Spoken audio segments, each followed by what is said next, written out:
What in the if debut. Netsky doesn't have to cross the river? What if he just gets there? Hops through a portal. That's true.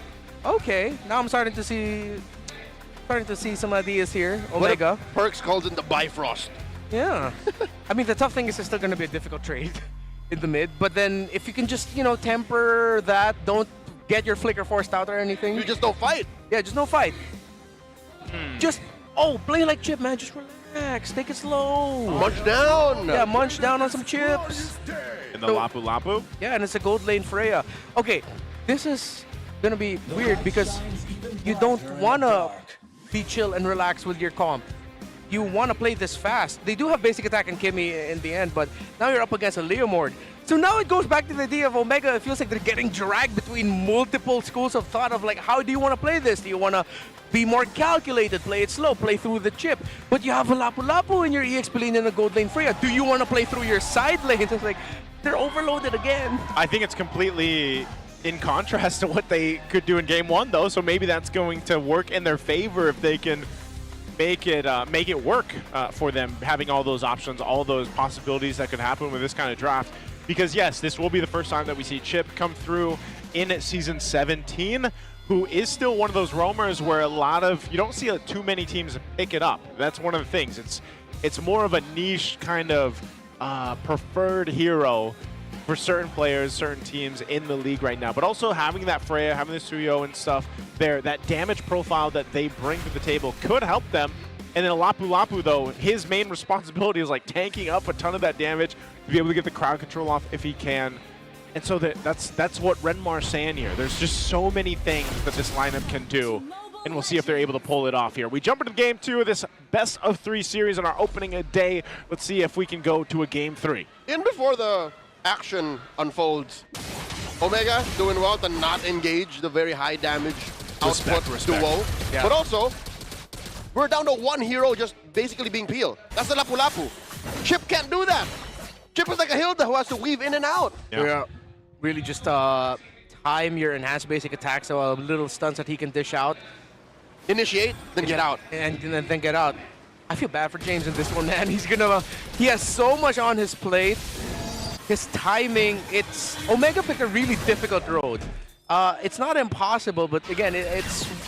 Oh, they do jump down on the Kaloy! Good start. First blood drawn by Rice and the Barangay come alive. Yeah, good start. So they learned from the initial trade from game number 1, handled it much better. Now they deliver the first death on Kaloy. Owl has the flicker, using the damage reduction from that shield. In comes Perziva trying to cancel it. Jumps out on the carry and they go! Another kill! Down goes Owl.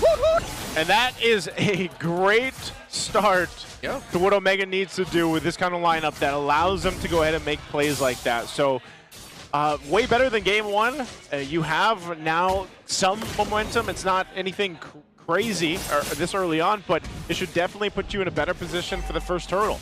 This is why my analytical theme for this series is balance. Omega showed balance in the start of this game number 2. First, they played defensive. We're not going to fall for the same tricks against the Khalid Valentin again. And then when they found a really good opening, as greedy as it looked, despite being under tower, it was the perfect tower dive to take down Owl early. Now can they convert that into turtle wins through James? Twisted Mind, first of the scene. Chopping that turtle down to about half health for Ziva. Looking for an engage. There's the Spanish Steed, MP the King. A little too dangerous, a little too hot underneath. Flicker jump in, Sean very low. Sean too deep, down goes Mingwin. Lanzu finds him. And MP focusing on that turtle. Down goes Sean. 1-for-1 trade. Ryzen in deep into that pit. Takes down that turtle. And trades for Kaloy. And MP the King is taken up by Netsky. Oh no, the Valkyrie finds one more. And Lanzu jumping in. Netsky's not done with him. Another Infernal Pursuit. And Netsky keeps on going. Netsky versus Lanzu. Why can't him and Ryzen take him down? Oh my goodness, and they're still going. They're still going to duel it out. So Lanzu backs off. Meanwhile, the whole time, Owl was farming the gold off that turret. Well, then he gets punished. Appreciate the recovery of Omega from that game number 1. And to answer the question of how come Lanzu didn't die there, hey man, Freya has little micro dashes built into her kit. So the longer that fight on, the longer Lanzu can keep jumping on them. And he keeps proccing shields. Yeah, he keeps proccing shields. He keeps proccing that little enhanced basic attack shoulder tackle. So now Twisted Minds needs to find some semblance of control here to slow things down. But it's easier said than done up against a lineup, again, that has a chip that is now playing very well because they take their early game condition. So how will Kaloy and Sean then control the river and try to read the rotations of this chip is the biggest question for Twisted Minds. Because now, Al needs help catching up. In game number 1, it's Neski on his Cloud. Now, it's Al on this carry. How can you get him more farm? I think Owl, given the fact that he's died twice, if I remember right, he's not too far behind gold-wise just because he was able to go ahead and stay down there and get some of that gold off the turret. But that's the thing, if he continues to die and get focused down on, then yes, he's going to be, it's going to be much longer for him to get online on this carry here. And so that's going to be up to Twisted Minds on how they continue to rotate and deal with these objectives. Because, wow, look at the damage! Sean is taken down 1v1 by Ryzen. Clean, man. That was clean. 3-0 win 3, and I'm starting to feel like we're heading into game number 3 with the momentum that Omega's going on. It also depends on how well Netsuki can handle the next objective fight, which he will most likely join. Chip and Freya gold lane. It's, wow, crazy. It's a great combo. Yeah, working out really well. Second turtle up. Neither team going to go ahead and focus on it yet. Just grab those buffs here right now. Yeah, because look, Netsuki can drag out the laning phase in the objective fight because he can just join through the portal, meaning that he can slowly deny Owl of even more farm. Owl's going to make his way. Again, this is expanding rivers. I'm not sure if he's going to fully commit to it, but they might just give this turtle up. Perks man-to-man defense on the Kaloy, denying a contest. Another turtle goes to the barangay. Omega can slow down this invade, and good thing that they did. Would have been way too greedy for them to try and go for a steal just for, what, a golem or a beetle. They wouldn't have made it to the orange buff. It would have been countered by Twisted. Oh, in the bot lane! Another shortcut called in, and that's all the members of the Barangay down bottom in the Y brush. In comes Lansu, uses that same portal, jumps on the Ryzen. Kaloy looking for it, finds him, shuts down! Ryzen, and that's a man down, another might fall. In comes the Valkyrie's descent, 2 for none. Twisted Minds get to breathe. Yikes, massive counterplay by Twisted Minds, and Omega just faltered to their own ambition. No other way to put it other than Twisted Minds completely owned that sequence, saw the shortcut, played cool, calm, collected, and then they immediately got 2 kills after that. Now it's a very even game, and I'm liking what I'm seeing from these two teams. We've seen a great start by Omega, but now Twisted Minds is biting back as well. Just going back to that term of balance here for this matchup, and it's essentially been evened out at this point. Lansu just going to go ahead and poke a little bit here as they set themselves up to get in a better position for the next objective when that does. But that's one of the things, again, Chip, even with the shortcut, you can't forget that it can be used against you as well. And that's why that timing, even the way to stay calm and collected with Kaloy, being able to get out with the Raging Sandstorm, then the Flicker, and then buying that time for the team to kind of respond, paid dividends there for them. So now it's Omega trying to get back in control here. Yeah, 4-0 start for this Phobius. And I wouldn't be surprised if Lansu, for majority of the team fights, similar to what we saw earlier after Turtle 1, he's just going to keep surviving, dragging fights out, and then Omega are going to partially realize that, well, hey, we actually don't have enough. Because once Lansu gets a Radiant Armor, and most likely he will be getting a Blade Armor as well, the damage coming through from this Kimmy and the Freya, the main sources of damage against this Phobius, he's just going to laugh through it, and he's going to keep fighting. Okay, here we go. Last turtle of the game up. Kaloy getting in position, providing that vision. Phantom Seed already by MP, pushing back James and Ryzen, allowing them to rethink their entry into the Turtle Pit. Slight advantage for Twisted Minds, pulling it over. Down to 3/4 of the health. Gotta get soft reset as Kaloy looks for 1. Oh, they jump in though. Netsuki made his way up. They know a crucial ultimate's down. They're just gonna blitz it. That's a quick take by Omega, 100%, 3 for 3. Just knowing the Phantom Seed was down. Yeah, Omega also just did not give Twisted Minds any opening and no avenue for MP the King to dash in. Raging Sandstorm by Kaloy, keeping James down. Gets hit by that Lansu's second skill, does not engage. Well, maybe. Okay, I guess it was just one of those things like, hey, let's see if we can find an opening here, but they could not.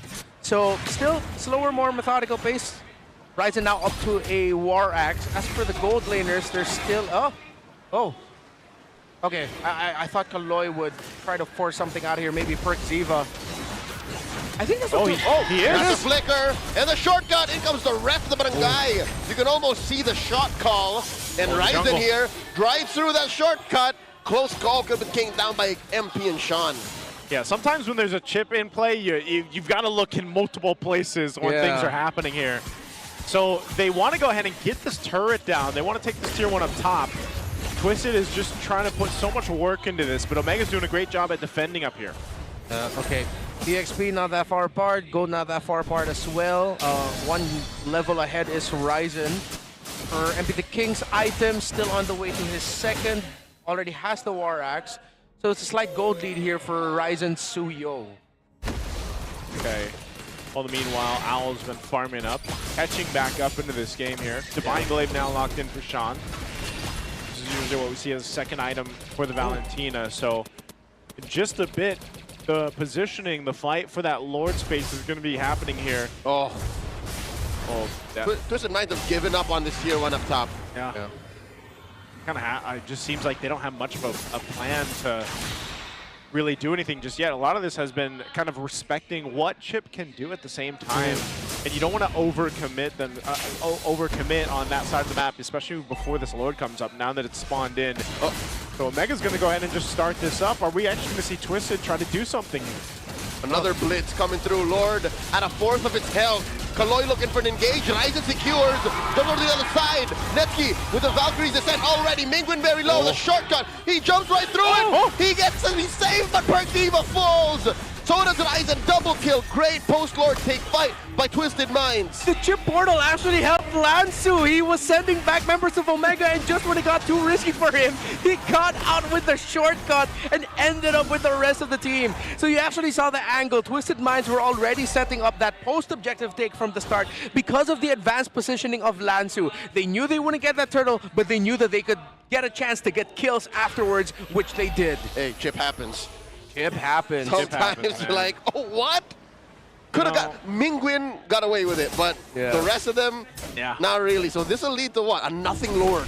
Yeah, basically at that point, you don't really get much off of this Lord. A couple chastised pauldrons picked up now too for Kaloi and Lansu. So this is what we were talking about. Once some of these more physical defense items do get picked up on Twisted, that's going to give them a bit of a way to work with this Freya especially, or even down to the Suyo to an extent here, and even the Kimi. And so part of this is Omega getting what they can. If that's tier 1, tier 2 turrets across the map off that Lord, that's about as good as it's going to get because of the way the fight went. I think Lansu should keep up what he's doing. He should just really keep going straight for Mingwin once he sees him in the fight. Yeah. Because he has ways out. Whether it's his or Chip's, basically. So with this, they lose a couple tier 2s, but Twisted still trying to call them back into this game. They need to open up the map a bit for themselves, but Omega has been doing a really good job at just, even when they lose a couple bodies, they don't really lose control of the game. Yeah. Question is next for Twisted, when are we going to start feeling Owl? Because at this point, you can only play through Sean, MP, and Lansu so much. You're going to need to get Owl and the carry involved to deal damage and clean things up. Though Omega are losing their main sources of damage or their main frontliner, it seems like without the chip, without the Suyo, it's really just through the Freya and the Lapu and then the Kimi. But then with them not also having the frontline that they need, it's like too difficult to catch up against a carry. Conceal by Perks, allowing Netsky to run away. Phantom Steed, they all collapse onto Perkdiva. Perks gets that shortcut in, but he gets taken down quick. He doesn't even get to cast it. A lot spent by Omega to save Perks, but Twisted get away with it. I feel like that was a lot of overthinking from the side of Omega. That should not have happened. I mean, they get a kill. Are they going to get anything off of it? Netsky 2v1. Outthinker through the wall, gets jumped on by Netsky. And the Phantom Steed gets called in once more. In comes James trying to protect his gold laner, but Netsky falls. Now 4v1. James backing off. Lansu jumps on him. Mingwin wailing away. Ryzen says we disengage. Their base turret's getting pushed in too, and now the Lord is up. Yeah, Omega are slipping, and Twisted Minds are just handed wins back to back.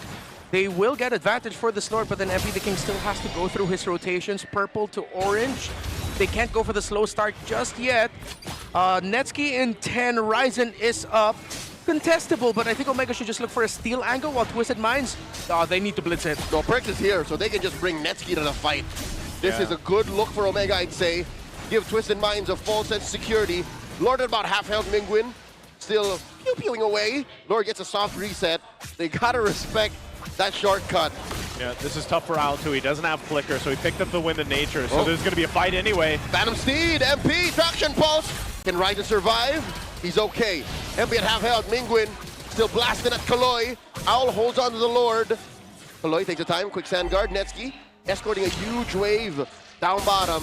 The map belongs to Omega, but the Lord pit still a 50-50.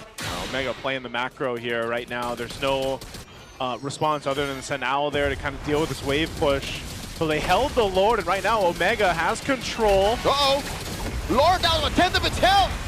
There's the Lord secured again by Ryzen. And they collapse on a Sean. Sean falls. Netsky finds him. Kaloy with a flicker on out. Lansu tries to push in. Omega finds one. Lansu is out. 3 defenders backing out of here. Omega find a late game turnaround. Handled that Lord dance really well, considering before that final take, Ryzen was spotted by the members of Twisted Minds, brought to half health, and he had to spell vamp back to full. Great handling of the Lord by Omega. Fantastic macro. Twisted Minds now might end up getting forced for game number 3 here. Kaloy underneath tier 3 in mid. Drops that quick sand guard on a 3. Not much of a response. Twisted Minds. They're up against the wall here. Sean comes in, no ult stolen. And the rest of Omega will wail away at the base, taking us all the way. The Bungarang guy go crazy. Despite the, let's say, terrible start to the series, they showed up.